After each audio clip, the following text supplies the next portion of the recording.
to work is if the functions are matched, their derivatives match and higher derivatives match. So the only thing you can put in here are polynomials in the numerator. And that's one of the reasons that for years people have been stuck with quantum field theory in which all the couplings and all the propagations involve gradients and more gradients, but never non-local couplings because they just drive them nutty because they can't make this thing fit. So that we learned something else while we were at it. Okay? And the first thing that happens, you see the scalar case is just a constant. Then if it's linear in the momenta, that means the square root of momentum on each side. Spin a half is sort of splitting the linear thing. If it's quadratic, that's a spin one object going across and so on. And it alternates like that. And depending on whether it's an odd number of powers or an even number of powers, this sign gives me trouble or it doesn't. It alternates. And it's all nicely fit together. And again, I should be finished, and it would be wise to stop. But perhaps you'd like to see a little more general detail about how that sign comes about in a more clear fashion. And so what I would like now to write is the general rule that connects the particle and antiparticle. We said it quite clearly that you look at it backwards. To be more precise, the following is true. An antiparticle going from an initial state of momentum pi and energy ei in a certain particular spin state, ui, even if it's not spin a half, whatever spin it is, spin one, whatever, zero, that's no spin. Starting in that state, and do various things. For example, it could emit a photon of polarization A. I just made a little example of the momentum q, energy omega, to end up in a state of momentum pf, that's this one, with its energy ef, and with another spin uf. This happens with the same amplitude that a particle does something. And you just have to do the particle by looking backwards. Right?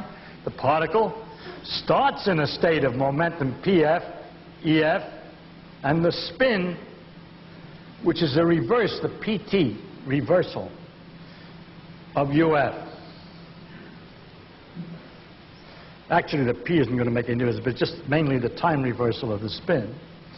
It absorbs a photon of polarization, comes out minus a star. I'll explain why. Momentum qa. It has to be a star because when you emit over here, you have the coupling a star, but you're going to talk about absorbing it. Why? Because the momentum is going the other way. You see, it's picked it up instead of dropped it out. And so it's an absorption instead of an emission, which is time reversal, okay?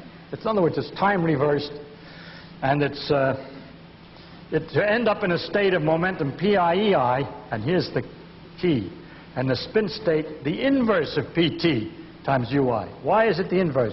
Because in this first thing, we're turning one way, and then the second one the other way. So if we made a PT turn this way, and then we make an un-PT turn. In other words, one's a time reversal, and the other's the inverse of a time reversal. Sounds the same, doesn't it? All right, we'll come back to that in a minute. As a matter of, just let me make some notes here first. First, if I had an object of momentum p, the time reverse state would have momentum minus p, huh? Right. But then if I use parity, then I changed all the axes, the minus p would be flipped back to p. So that's why it's still the same momentum. In other words, what we're doing here is the C that is changing from particle to antiparticle is equivalent to parity change and time change. Everything is done in the reverse order in time. And if you work out the time reversed polarization, you discover, for instance, if you had circularly polarized light with the electric field going around one way, you have Ex equal 1 and Ey equal I. If you take the complex conjugate of it, it goes around the other way, the electric vector, and that's the time reversal and so on. So everything just fits together to make this exactly the statement that this is what's happening. Instead of particle, antiparticle, that's the C, but everything backwards in time and everything reversed in space. And I'm not going to go into details to prove it any further. Now, the little difficulty is here we have a state pt ui, and here we have pt to the minus 1 ui. I mean uf, and here's pt to the minus 1 ui. Later on, we'll want to go from a state to the same state. So it's much better to have the same system. So if I had a state ui going ui, I want to have pt ui to pt ui. So I'm going to change this pt to the minus 1 ui to pt ui, because I'm going to show that for spin and a half, see, if the states are the same, the in and out states are the same, then we can check the signs of the real parts very easily because they were the same previously. However, for spin and a half, I'm going to show you that pt reverse, inverse, is the same as minus pt. In other words, by the way, you can choose the p phase the way you want, but let's choose it so that p squared is 1, so there's no problem with the inverse p equals p. So what we're going to show, t to the minus 1 equals t minus t multiplied by t means we're going to show that t squared is minus 1 for spin and a half and plus 1 for spin 0. And when I change this to pt, I have an extra minus sign for spin and a half, and that's where it all comes from. Why should it be that the sign, that changing around t twice changes the sign of spin and a half? Because a 360-degree rotation changes the sign. And if you can think in space-time, huh? Wink, foink. It's t twice, right? Turn it around twice. It should be 360 degrees. Oh, yeah, in some crazy xzt space, but smells right, doesn't it? I mean, if I flip the x-axis twice, I would be rotating 360 degrees. Maybe it's true of the t-axis, too.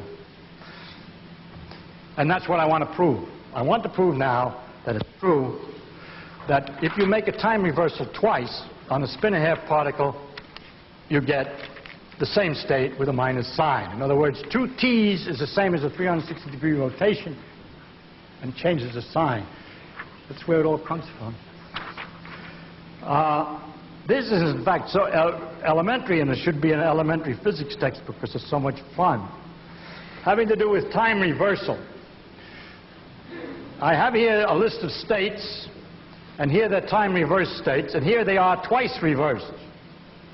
Let us call a state A. The state might be a particle doing this. No, that's too complicated. Particle doing that. Then the state TA is a particle doing this, okay? Or a particle with momentum this way would be A. Then the TA is a particle with momentum that way. All right? So TA means, this is Dirac's notation, okay? And this is the name of the state. And what I mean by this is simply the name of the state. I'm describing the name of the state, the time reversed state. For instance, a particle, and if I do it twice, I get that. A particle located at x, time reversed, is still located at x, no big deal. So this is this. A particle of momentum p, we just said, was a particle of momentum minus p when you reverse it. So, but a particle of momentum p can be made by the superposition of particles at different x with the phases as given. And a minus p would be with the opposite phase. And so we discover that time reversal is what's called an anti-unitary operation. You must take the complex conjugate of the coefficients whenever you see them. For instance, if there's a state alpha A plus beta B, a superposition with coefficients that need not be real, then the time reverse state is alpha star times the time reverse state of A plus beta star times the time reverse state of B. And that's the general principle of time reversal. Now, if I could take the time reversal again, with x, it goes to x with minus p. Change the sign again as p, so that's okay. Nothing happened there. And with this one, it's alpha times TTA plus beta TTB. Why? Because I take the complex conjugate twice. And if you're very good at algebra, you know doing that is a waste of time. Now, this state, of course, being twice time reversed must be the same state again. It's, you know, like a 360-degree rotation. You do it twice, it's the same physical state. And the damn quantum mechanics always permit you to have a different phase. So you can't say that this thing is the same state as that, but you can say that this thing is a phase times that. And that means that TTA is e to the I phi, that is, I wrote badly, a phase times A, e to the I phi times A. And all the states have the same phase, so that this interference that I have here will be the same interference there. So there's a universal phase shift when you take double time shift. Now let's look at spin. A half. Let's take the state which is spinning up in the z direction. Well, first let's talk about spin. It's spinning. What's the time reverse? Spinning the other way. All the spins have to be reversed. Every state goes into the opposite physical state. Let's start with the state up in the z direction. It'll go into the physical state down in the z